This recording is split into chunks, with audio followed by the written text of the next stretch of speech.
As discussed in the last video, Mirror's Edge had quite the positive reception and was certainly a unique title for the time. Apparently DICE did have plans for a sequel, and even a prototype was shown to EA.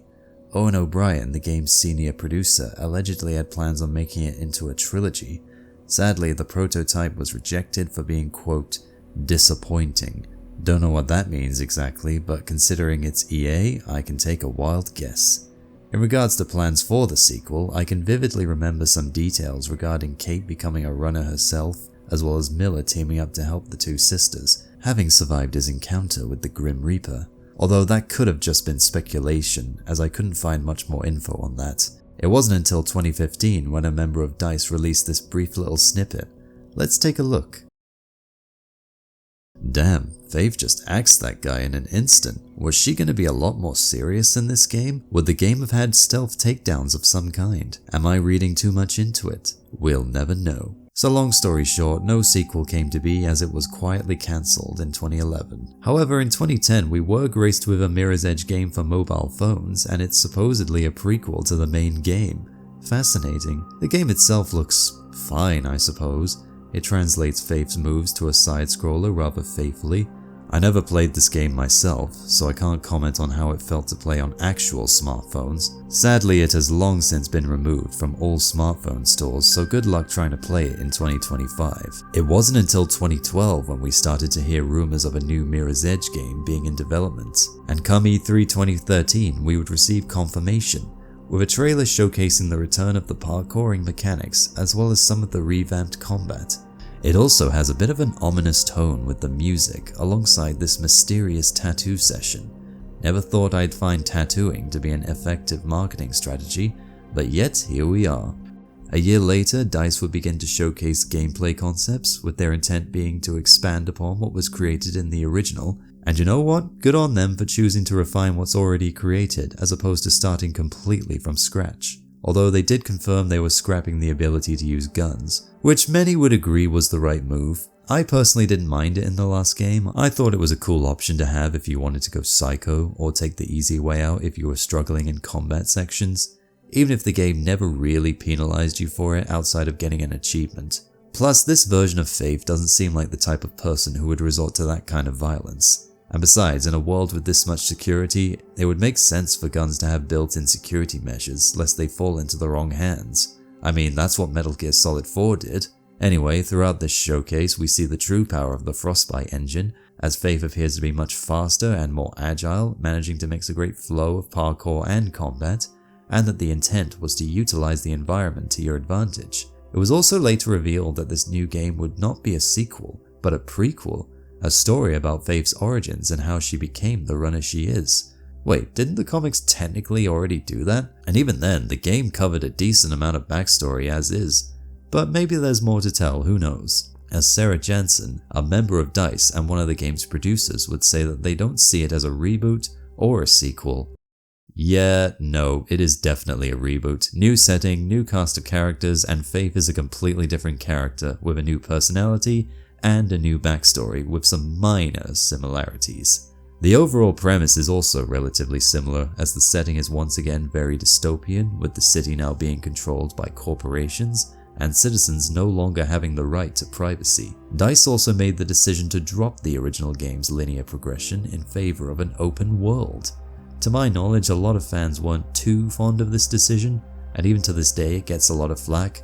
I don't necessarily mind it personally. I think it could make for a fun playground, but I understand where they're coming from, as open world was quite oversaturated at the time. Initially, the game was set for a release date of February 23rd, 2016, and would be coming to PlayStation 4, Xbox One, and PC, only to be delayed to May 24th that same year, as they had not yet fully refined the traversal gameplay. And then it was delayed again to optimize the game's social play aspect. Yeah, hope it was worth it, guys. So now the game was set to release on June the 7th, which it very much did. In the previous video I talked about what I loved about the original game and what made it so unique, while also highlighting its shortcomings and missed potential. So now we'll find out if Catalyst is an overall improvement, and if DICE learned from their missteps. So with that said, let's begin. Oh, spoilers I guess, if you're interested. The game opens up informing us that society has abandoned their right to privacy and free will by installing these chips known as grid links in their brains, allowing for the big corporations to have access to their locations at all times, with the public belief being that in this world if you are not rich and high class, then you are nothing. Which brings us to the runners, who choose to live off the grid and as a result off the ground, as they only traverse via the rooftops, all of which were generously designed for them to do so. And like the first game, runners are left to their own devices, unbothered by authorities, so long as they aren't trying to take on the big corporations themselves. Not too long after, we're introduced to Faith being released from prison, and we begin to roam around the gorgeous city of Glass. Wait, Glass? Glass? Huh, hey, nice windows. Anyway, Glass is a full-blown dystopia like no other, as like I said, security is spread across the whole city along with cameras around every corner, giving you no choice but to stay on the move, as this whole operation is being fronted by this guy, Gabriel Kruger. Wait a minute, Kruger? As in Pirandello Kruger from the first game? Well, how about that? This game may be a reboot, but it's not without a few references to the previous game, as half of the evil company's name from the OG game is now the name of this game's antagonist, whereas the other half can be seen plastered on some buildings around the city. And the Callahan logo is once again spread all around the city in several locations. But that's not all. This room looks like it was ripped straight from the original. No joke, it is virtually identical. There's a train segment like in the first game, although nowhere near as life-threatening. The backpack collectibles are back and completely unchanged. Oh wait, I didn't even mention those in the last video. Well, to be fair, I collected them all years ago and never gave them a second thought since, so oops. You see this logo?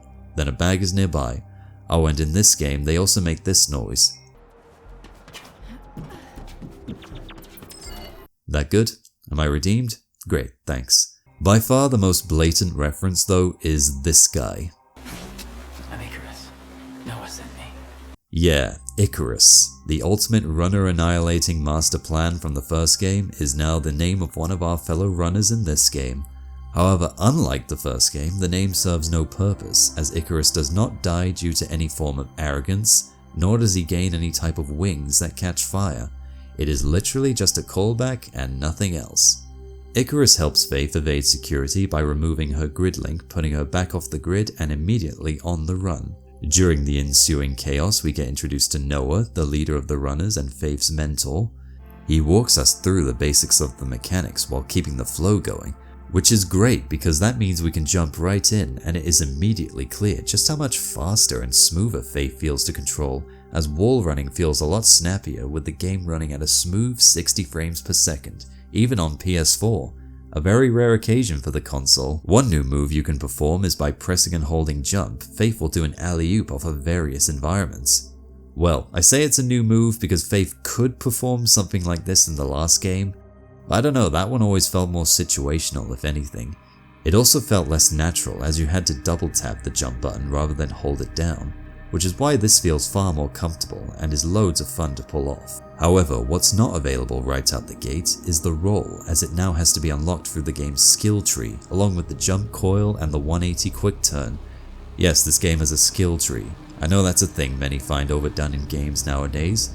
Personally, I have nothing against skill trees in games, as I mostly just find them inoffensive, and I guess the same applies here as most of it's pretty standard, like increased health, longer sliding, and faster climbing. But to its credit, there are some new moves that are effective for movement like double wall running and rolling out of a slide, the latter especially being useful as it not only gives you a great deal of distance, but it also maintains your flow a great deal, which is useful for the game's focus meter as it can protect you from getting shot at a great deal, as well as give you a nice leg up during the game's many combat sections. Now you're probably wondering if Catalyst got a prequel comic like the first game, and yes it did.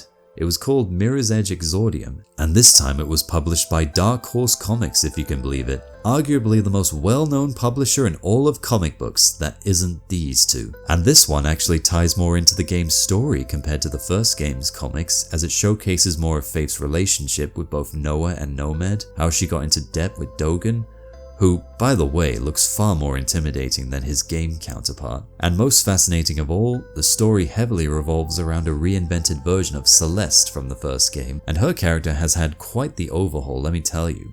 While her design isn't too far removed from her original outside of the hair and the outfit colors, everything else seems relatively new as she and Faith appear to be meeting for the first time, as Celeste is part of a different group of runners. Her story revolves around Black November tasking her with stealing a new vaccine that can cure cancer, and in return they'll allow her to cure her sister Ivani's cancer.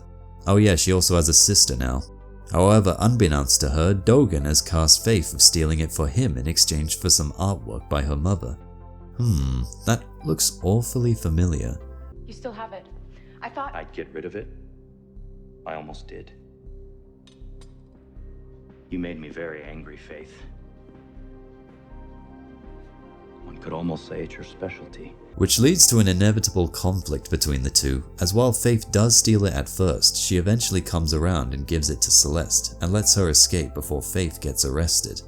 Tying neatly into the game's opening, it even shows her leaving her gear with Nomad while she wears the outfit she wore at the start of the game, so that's some good continuity there. I really enjoyed this comic. I thought the story was interesting, it has some really nice art, and even some funny moments like this part where a bird steals Nomad's sandwich. Also, Faith is extremely cocky in a few moments, which really took me off guard. I mean, just look at some of the stuff she says. "Second time this month, I'll wring their damn necks. You'd have to catch me first, and then subdue me. I'm gonna mess you up, Leech." I doubt it. "We told you to submit, damn it." I heard you. Now, I joked earlier about the city's name, but in all seriousness, this game looks absolutely gorgeous, as there are so many vibrant colors and unique iconography spread all around. And thankfully the lighting has reached a vast improvement, so no more bright bloom that'll knock your eyes out. And at night, things just look even more stunning. I mean, look at this. Am I playing Mirror's Edge or Blade Runner? I would so live here if I was rich. That being said, while I'm on the subject of lighting, I should probably mention that the lighting for some of my footage just went overly dark in some areas. No idea why that happened, but thankfully it wasn't the whole game, so just a heads up in case you notice anything a bit off. Now back on the city, for the design, the developers took inspiration from various eastern cities like Tokyo, Singapore, and Shanghai, and the result is a bright and colourful utopia with an aesthetic that has a futuristic vibe, while still looking like a place that could potentially exist. Part of its dystopian nature was to showcase how overly expensive everything in the new city looks. And to that end, they definitely succeeded, as the rooftops and building interiors not only look incredibly polished to a shine, but multiple areas that have so much going on just leave me asking, why is that there? Who's gonna see this? Such as the amount of see-through windows on rooftops that most people aren't gonna see, some even containing various pipes and neon lights. Same goes for these pink trees over here, and this massive garden in the sky. Like seriously, why is this here, and what purpose does it serve? Now, I feel the only nitpick I do have is that I can't help but feel a sense of intangibility with a lot of these buildings, especially with how a lot of them connect from one to another. It's not impractical per se, it just feels like they were made with runners in mind first rather than just regular citizens, so it's quite jarring, but it's not too big of a deal. While on the subject of designs, Faith has had quite the upgrade since we last saw her, still retaining the iconic eye tattoo, and while her hair isn't exactly the same, I actually think it looks cooler, not gonna lie. Same goes for her new outfit, having a far more distinctive look than her previous attire, which I do like as well, but it just looks like something I'd find at my local JD by comparison. Credit to DICE as they managed to create a character who is just instantly iconic despite being relatively obscure. Faith has only had 2 games to her name, and yet she's managed to reach iconic status in my eyes, showing DICE really cooked in the design department. Now, as you know, one of my biggest complaints with the first game was the story, specifically how it was structured. And while Catalyst does follow a similar structure, however, it being open world does allow for some more cohesion, as we no longer teleport from one area to another, we instead follow Faith at all times. And we even have some downtime in between missions, allowing for things to breathe. As for the story itself, well, let's discuss it. Faith infiltrates a high-profile facility known as Elysium, as they're holding some very valuable data and can be worth a lot of script according to Noah. Script being the currency of this world in case you were wondering. So Faith infiltrates the facility with relative ease as well, since everyone seems to have gone home for the day. All seems to be running smoothly until a mysterious figure appears and begins grabbing some data of his own. And to make matters worse, Gabriel Kruger is at the facility, putting the mission at further risk because they all know performing runs against KrugerSec is basically a death wish. So just stay out of sight, Faith. Stop her! Oh dear. That's thrown a spanner in the works, but at least the plot's now in motion. Did Kruger see you? He saw someone. Too dark to see much at all. No, Faith, that's just my capture card playing up. So we've obtained this dongle of valuable info, and our course of action is to find out what it is and what to do with it. Faith, seizing an opportunity to settle her debts, plans to sell it to Dogen, but first Noah has her give it to Plastic, a hacker who can help them decipher it. Yes, her name is Plastic. No idea why, and I honestly don't care. Things later go south as soon after the runner's lair is attacked, leaving many casualties, with Noah seemingly being one of them. What did you do to our friends? Our orders were to capture them, but they resisted. What did you do? We had to shoot! They wouldn't submit! Especially the old guy! This forces Faith and Icarus to seek refuge with Black November, a separate faction of runners led by Rebecca Thane, who is a former associate of both Noah and Faith's parents. Which brings me to talk about the new cast of characters. As said before, Faith has been revamped, showcasing a lot more emotion compared to the original, even having still image nightmare flashbacks to the incident that killed her family. She no longer speaks in a cold tone, which is a shame, but I'm assuming the intent was to make her sound younger in this game. We call ourselves runners. We exist on the edge, between the gloss and the reality. The mirror's edge. I do take sides. Our side. So yeah. She's also shown to have a decent amount of compassion, even towards employees of the city, such as when Dogen has her sabotage this giant machine, she goes out of her way to evacuate the building first, ensuring there are no casualties. Other than that though, she is still Faith at the end of the day, always on the move and taking shit from no one. Wouldn't have it any other way. Now as for the side characters, they've been improved quite a bit. Plastic is your standard smart one with an awkward personality, and thankfully she's fairly likable, and even has some funny moments, like her not understanding the point of art. I don't understand why people go to art museums.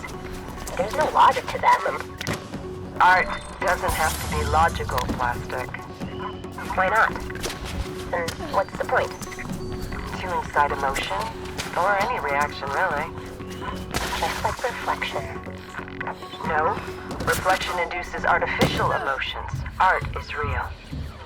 Well, I think it's stupid and pointless. That's fine. That's a reaction too. I'm glad the writers didn't fall into the trap of making the smart character an arsehole for no reason, although she doesn't seem to like Icarus that much. It's like the inside of my spine is itching. An itch doesn't hurt. There's also Dogen, the aforementioned crime boss of Glass, who is built up to have a scary reputation as you can find recordings of people he has done business with, and it doesn't seem like it ends well for them. And as I said before, the comics did a better job of making him look like someone not to be messed with, just by going off the art alone. However, in-game, you don't really get that vibe much, as he seemed like just a regular guy, letting Faith off multiple times despite not settling her debt. Heck, there are even moments where she yells at him, yet he still seems willing to let her off for some reason. Then again, he does talk down to her later on, showcasing some of his intimidation credit. I once knew a young woman who would defy anyone and anything, even me, in order to do what she felt was right. But you're clearly not her. You're broken. Take the drawing and go. And don't show your sulking face here again.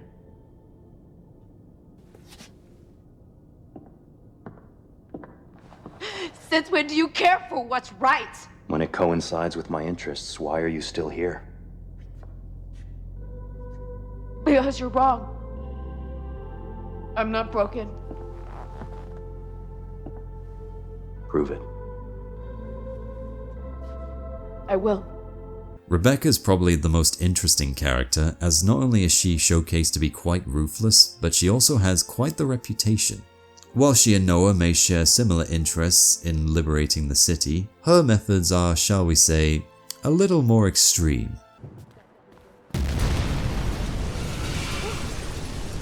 Big explosion! explosion over here!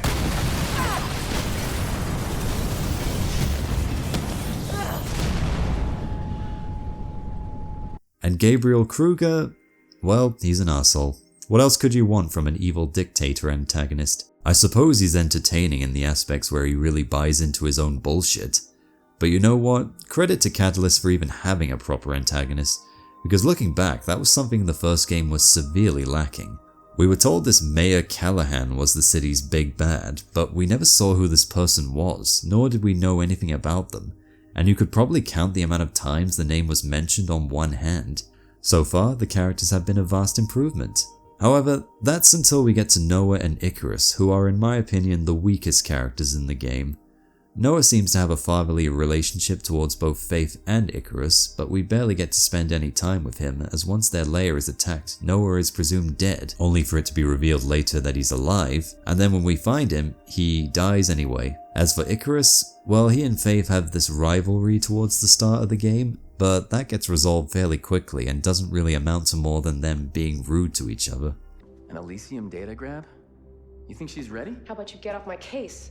They do start to form a bond once they're forced into hiding, and I do like how they grow to trust each other, and Icarus even starts complimenting her. You are the better runner, Faith. There's this brief moment where he keeps accidentally calling Rebecca Sir. I thought that was funny. Then what are you waiting for? I thought you runners were supposed to be fast. Get a move on. Sir, yes sir. Snatch team in place. Icarus and Faith, talk to me. We're working it, sir. Call me sir again and I'll neuter you. But other than that, he's just kinda there, not really doing much besides being Faith's personal crane operator. If you ever tire of being a runner, you could always become a crane operator, Icarus. Yeah, it seems I got the basics down at least. Now who else is there? Nomad? Well, he's mostly relegated to side activities, so not much to say there, other than he's Faith's friend. And you know what? Why don't we discuss some of that side content? Nomad introduces us to the dead drop activities, which look a lot like those cylinder things from the first game. And you'll come across the occasional civilian who will task you with transporting an item for them across the city. Nomad will also introduce you to giant antennas you'll need to shut down, as well as hackable billboards scattered across the map. And to top it off, the game has various collectibles such as these glowing grid nodes, backpacks, and these voice recordings containing some very interesting bits of world building, like this guy who got involved with Dogen, Faith's parents, and even some about Celeste, believe it or not. She's doing much better already. Yeah, but she's still very weak. I don't expect her to remember much of the journey. We're almost done with the supply list. Firebird's still looking into transportation. We'll need a dependable vehicle. You're right. And I didn't expect that part to be easy. Maybe Black November can help out. I'd rather have as little to do with them as possible. Hey, what happened to that girl who was here? The one with the tattoo around her eye? She was fast too, right? Her name is Faith. Kruger's sect took her. That's too bad. I feel what this game could have done with is some sort of currency system, as it would give the player a nice incentive to carry out these activities besides completion's sake. Still though, it's nice we get to perform some actual runners activities in this game, as I feel it's the closest we get to a rebellious theme, which otherwise felt quite absent compared to the first game. I mean, you can't even flip the world off anymore. That's when you truly know there's no rebelling in this game. However, when discussing side content, I of course have to mention the dash activities. These are essentially the game's time trials spread across the city, and the fastest route will earn 3 stars like before. However, unlike before, I don't have as much to say, as these are far more forgiving, leaving me with less to talk about. What, you don't believe me? I rest my case. As far as side activities go, this is serviceable enough without feeling like a bloated laundry list. And it especially helps that I do find this a fun world to traverse through, so I don't mind the commute. One of the things I hate most about open world games is their need to be overly huge with very little unique scenery or landmarks, and very little things to do or activity from NPCs. Like, don't get me wrong, I do like Horizon Zero Dawn as a game, but in regards to open world, it does suffer from a lot of these issues, as the scenery is quite repetitive, and traversal is a bloody nightmare, causing me to rely on fast travel far too often. On the opposite end, the scenery in Catalyst is quite diverse, as each area goes out of its way to stand out and not feel too samey, And I like that you can find various NPCs, such as your fellow runners practicing their skills, people in their offices, and these guys just standing around, waiting. That's quite funny actually. Runner's vision has returned and has been expanded to provide a visual waypoint that guides you across the map to your objective, while still functioning as it did before. Which brings me to the discussion of the actual levels, and unfortunately this is where Mirror's Edge Catalyst really falls flat. One of the things I praised about the original Mirror's Edge was how versatile the level design was, allowing you to experiment for shortcuts and quicker routes. Granted, most of my examples were just played for laughs, but I still stand by what I said. Here though, that's not really a thing, as every level is incredibly linear with not much opportunity for shortcuts. And even then, why bother when the runner's vision can just guide you throughout the whole level anyway? Yeah, I know you can turn it off, but the level clearly revolves around following the coordinated path that any alternative approach just feels kind of redundant if you ask me. Especially with Faith's new toy, the grappling hook. A mechanic I'm very split on, as I do think it's a cool addition and could make for some fun alternative routes, but many levels seem to have an over-reliance on you just ascending up the scenery like it's a Batman Arkham game. But that's not the only issue, as the original also had memorable set pieces setting each level apart, like evading police choppers, running through the subway, escaping the New Eden Mall, etc. That's not to say Catalyst doesn't have set pieces, as it certainly does, such as escaping Elysium, chasing down this Kasich chopper before hitching a ride, or breaking into this server room while avoiding lasers. These aren't bad per se, they just don't leave much of an impact, as it ties back into just how much easier this game is. I mean, look at this train set piece. I'm constantly getting hit, yet the risk feels pretty low, whereas the original train set piece always kept you on your toes. Instead, it's the game's combat sections where you'll most likely find most of the challenge, as it has been massively overhauled. The instant takedowns are still here, and they've been expanded to takedowns via wall running as well, thanks to the game's new focus meter. Keeping your momentum up allows you to take down enemies instantly from a simple wall run, or deal significant damage depending on the skills you've unlocked. Focus also gives you the ability to dodge enemy attacks. By pressing R2 you can perform a well-timed strafe, especially useful against the later enemies, as some of these guys can really pack a punch. But that's not all, as Focus also functions well as a shield, practically making you impervious to gunfire when on the move, and can pull you out of a pinch in combat as a quick runaround builds the shield back up, saving you from near death. As for the enemies, well, it's got some decent variety. The early enemies are absolute jokes, as you can practically wail on them by pressing square like it's nothing. However, some of the later enemies can be a bit annoying, as they'll always counter your punches to no avail, which is where the kick ability comes in. By pressing triangle, you can not only kick enemies in all 4 directions, but if they hit any of the surrounding environments in the process, they will topple over like dominoes. It even works if you kick guards into other guards, and to say it looks goofy is a huge understatement.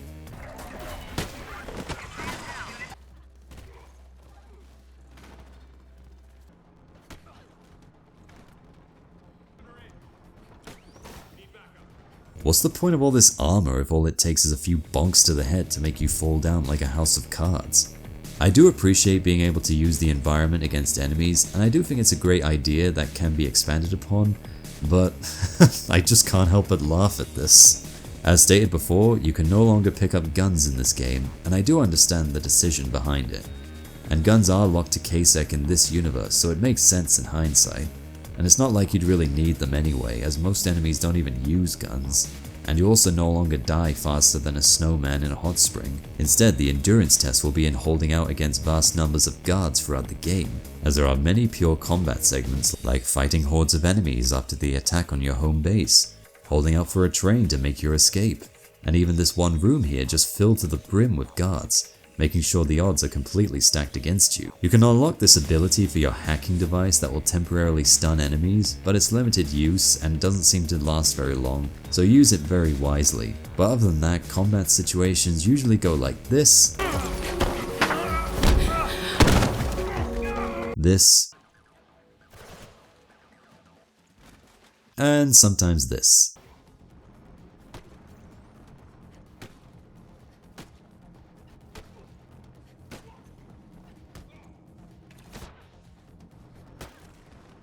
Now, with all that said, I believe we have a story to talk about, so let's continue that, shall we?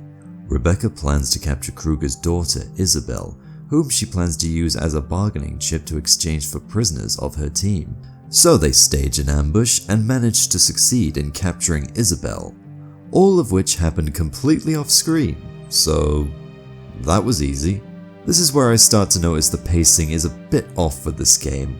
I know I said before that the story had time to breathe with the open world, which is technically true, but I feel like this is where things just start to kind of happen, as after this Nomad contacts us about an antenna planted at our old base, so we head back to destroy it? Didn't we already introduce this side activity a while ago?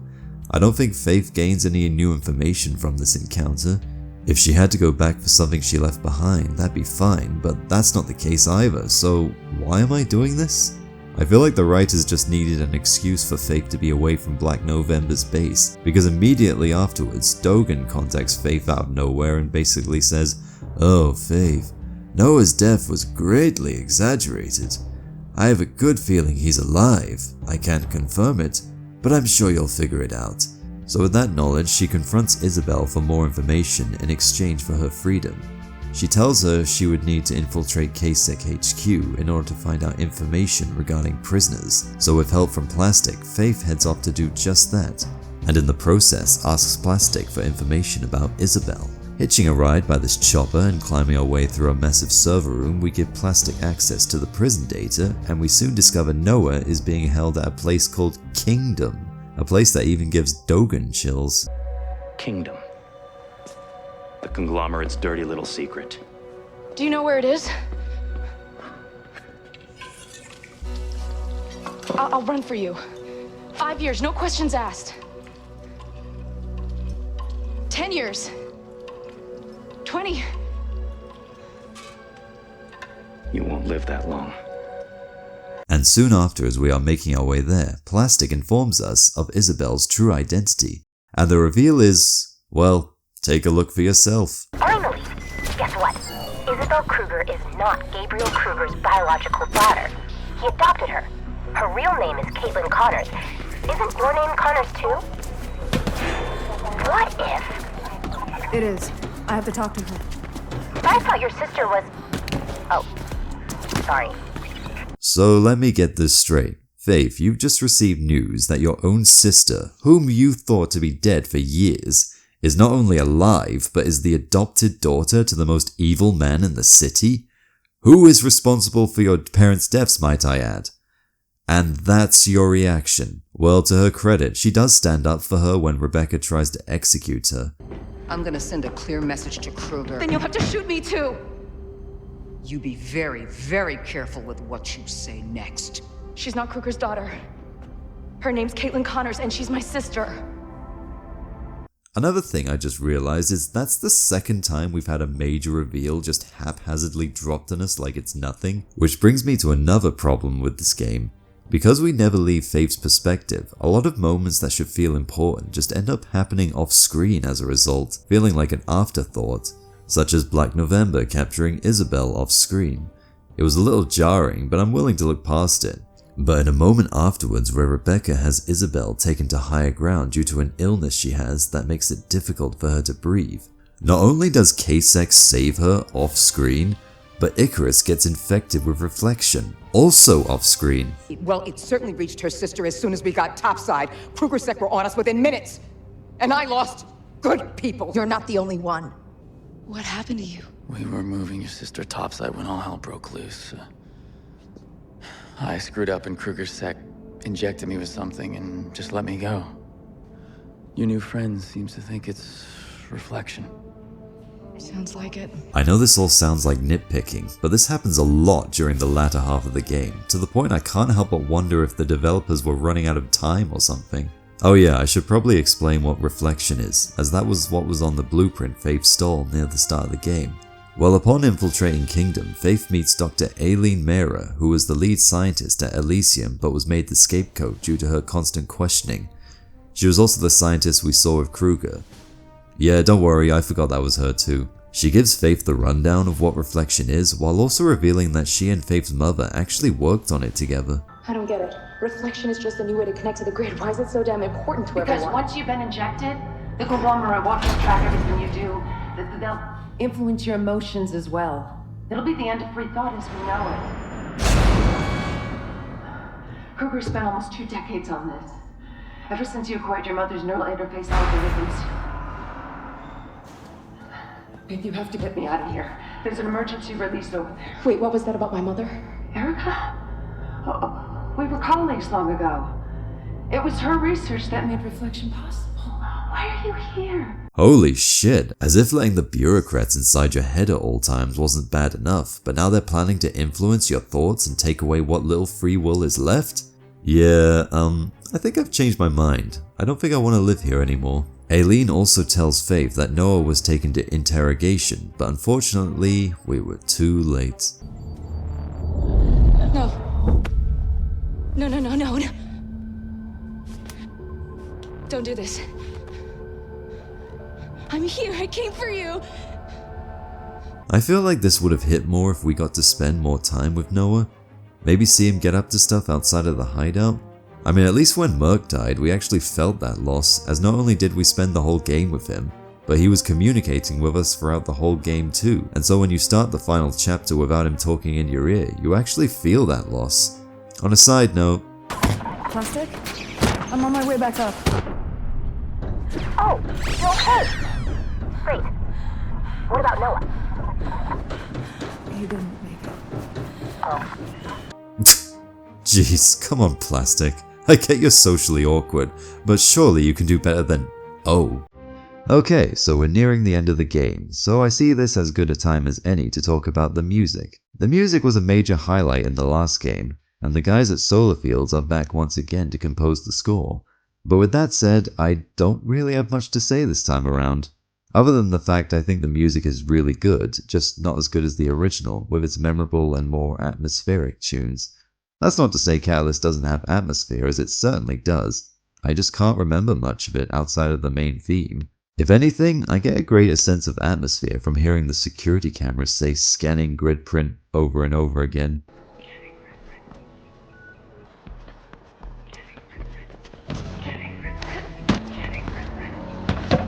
Sounds weird to say, but it's true. So yeah, the soundtrack's good, but like I said, not much to say. I do love the new vocal theme though, performed by the band... Well, I assume it's pronounced Churches, but it's just spelt with a V instead of a U. The song is called Warning Call, and while my heart still goes to Still Alive, I can't deny this is a fantastic vocal theme. Hell, I could even see people preferring this one, so you know what? Feel free to give them both a listen and decide for yourselves. Other than that, I've not got much else to say, so solid OST. So we're nearing the game's climax, and it definitely shows as we break into Kruger's apartment in an effort to destroy Reflection, with help from Plastic, Aileen, and I guess Dogen to an extent. So the set pieces are rising as we enter huge rooms with every enemy around every corner, really keeping you on your toes as you utilize every tool and technique at your disposal. Once that's done, we make it to Kruger's apartment, and this is where he and Faye finally have a one-on-one chat. It's what any father would do for his daughter. Except she's not your daughter, Kruger. Wasn't it enough to have our parents killed? You had to take Cat too like some damn trophy. I saved her life. You left her to die, remember that? As for your parents, they were unfortunate casualties. Those were chaotic days. I was there. My mom defied you, and you killed her. Your mother was a brilliant scientist who refused to change with the times. It is fortunate that she is survived by some of her research, yes. Research you're using to enslave everyone. You understand little and know nothing, Faith. This gets interrupted by an explosion from a nearby building, and Faith has to get out fast by riding a drone down to safety. Don't try this at home, kids. Bringing us to the game's final mission, where we must infiltrate the Shard and insert the virus that will stop Reflection. The Shard being that building we saw earlier. The Shard also being the name for the finale yet again. But in order to get to the Shard, we've got to activate these towers spread across the city. This leads us to a race against the clock, and each tower has surprisingly creative ways to access them. Nice touch. As for the final mission, gotta say, it's a very effective final mission, and a massive improvement over the originals, which mostly just consisted of combat encounters and not much parkouring. This, on the other hand, has much more going for it, as we have to climb the building through elevator shafts, and using our grappling hook to cling on to these giant fans, daring wall runs across multiple sections, all while dealing with falling debris and the glass floors collapsing due to the aforementioned explosion. At least some sort of atrium. Well, it's a lot better than that other atrium, let me tell you that. Once we make it to the top, we manage to plant the virus, but of course Kruger shows up and he and Faith really grill each other here. I suspected. What do you hope to accomplish here? I'm giving people the right to decide things for themselves. Oh, Faith, hasn't it ever occurred to you that people might want reflection? They just want the pretty lie you're giving them, not the ugly truth. Oh yes, the truth is always ugly, isn't it? As you should know.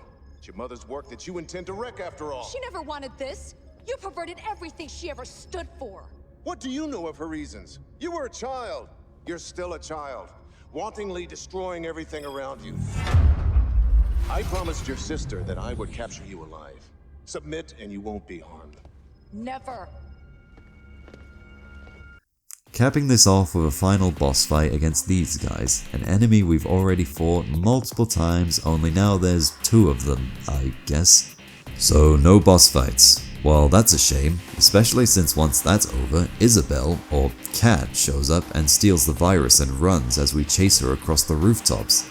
I feel like this could have made for an interesting boss fight, as we've already seen how capable Kat is in combat.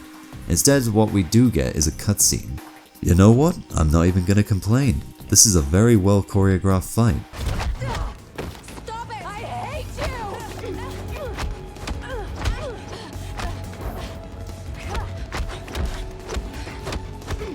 Stop it, Kat! My name is Isabel!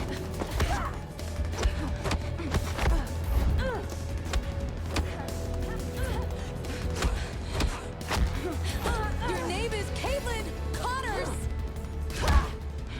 You're the daughter of Erica and Martin. And my sister. Ending with Kat seemingly reconciling with Faith, as once she's let out all of her pent-up emotions, she begins to listen to Faith about how Kruger had their parents killed and even protects her from being shot at. This comes to a close as the helipad they're on collapses beneath them and debris causes Kruger to fall from his chopper, bringing the story to a close as the 2 Connors sisters look towards each other before going their separate ways. And at least now Kat knows the truth of her identity, so things should be different going forward. All in all, a pretty good ending to a flawed but decent narrative. Is what I would be saying if the game didn't decide to take a giant mess of shit all over my coffee, as immediately after Faith reveals to us that nothing changed. There was no uprising, no change to the status quo, basically telling us to our face that we accomplished absolutely nothing. I wish I was making that up. I wish I could say everything changed. That the employees rose up in disgust over reflection and overthrew the conglomerate. But there was no mass uprising. No riots on the streets. Kruger's sect remained in control. Life went on as before. Or almost. Because something had changed. We'd started something. Something we intend to finish. Wow, great story guys, truly. Just have the main protagonist needlessly tell us that our efforts to stop the villain's plan was meaningless in the end. Also, you could once again set up a sequel that ultimately never happened, and history repeats itself once again. Also, this line absolutely confuses me. We'd started something. Something we intend to finish. You started something. The f does that mean? Started what? The runners were a thing before the start of the game, so that's not it. And you've just said there was no uprising, so it couldn't be that. Seriously, I looked it up and the closest answer I got was something to do with the runners inspiring the employees of the city to finally open their eyes and start seeing the truth. But when was that ever established to be a thing? Someone needs to explain this to me because I've got nothing. Also, side note, how the hell did Faith get down from there? Okay, that's enough whinging. I think I've made my point. In the end, Catalyst went down the same road as its predecessor, as they both set out to tell a story that ended up feeling rushed with an ending that set up a sequel that never came to be. only at least Catalyst actually wrapped up its narrative more cohesively, with the only lingering thread being Kruger's fate, as he was nowhere to be seen when Kat flew away. And in the next scene, Kruger appears to be MIA, as Kat assumes the role of head of KrugerSec. So yeah, Catalyst has that over the original, but then on the other hand, that final monologue really left a bad taste in my mouth, so I guess the two are ultimately tied. But ignoring all that, let's circle back to the question I asked near the start of the video. Was Catalyst an improvement over the original? Well, in all honesty, I think it's complicated. The game did make vast improvements to controls and movement, and while it remained faithful to the original's aesthetic, but not its appeal with its linear level design and just an overall lack of replayability, the time trials don't really have much going for them outside of trophies, but due to the server shutting down, the Platinum trophy is sadly unobtainable. Boy did I get lucky. And you can only have one save file. Why did games do this so much back then? I never understood that. And while the game reviewed and sold pretty well, it didn't really matter in the end as no plans for a sequel were ever revealed, meaning it unlikely never even reached the conceptual stage. And with Battlefield 6 releasing next month, it doesn't look like DICE or EA have any plans on reviving the series again anytime soon. Other than that, there were rumors of a Mirror's Edge TV show, but nothing ever became of that. So we're left with no sequel and very little cultural footprint outside of this admittedly really cool shot from The Amazing Spider-Man. And despite both games having their fans, it would seem that Mirror's Edge as a franchise would once again fade into obscurity. Only this time, it might be for good. Or will it? You see, I thought I'd end the video with a bit of optimism and actually ask the question, can Mirror's Edge return? Well, again, can it have a place in today's gaming climate? It's hard to say for sure. I mean, the series' main gimmick was its parkour, and since then we've had many more games incorporate first-person parkour like Dying Light or Ghost Runner. However, the difference is those games still have other pillars that make them what they are, like how Dying Light is set in an open-world zombie apocalypse, and Ghost Runner is... Actually, I have no idea what that game's about, but can you say Mirror's Edge has any other pillars to its name? I suppose dystopian could be one, and I guess Faith herself is a core part of the series, but other than that, there's not much unique to the series that would warrant another revival. However, that doesn't mean it couldn't be done, and if the series did return, I feel it should return to its original linear structure.